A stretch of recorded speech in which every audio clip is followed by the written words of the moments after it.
আসসালামু আলাইকুম। হ্যাঁ বন্ধুরা, আজকে লঞ্চ সম্পর্কে কিছু অজানা তথ্য আপনাদেরকে দেব। আজকে আমি চাঁদপুর থেকে ঢাকার উদ্দেশ্যে রওনা দিয়েছি।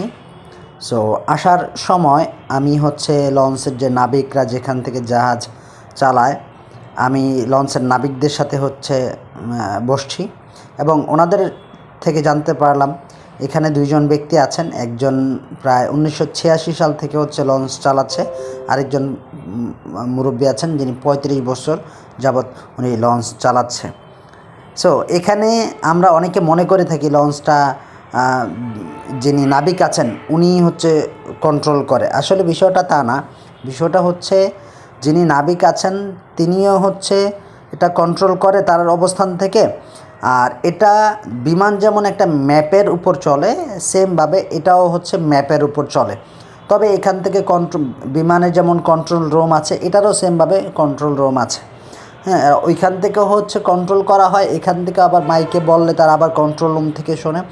সেমভাবে বিমানের যেভাবে করে আলাদা করে কন্ট্রোল রুম অফিস আছে, এটারও লঞ্চেরও আলাদা করে কন্ট্রোল রুম অফিস আছে। তো আজকে আস্তে আস্তে অনেকগুলো বিষয় তাদের কাছ থেকে জানলাম যে লঞ্চ শুধুমাত্র ড্রাইভার দিয়েই চলে না।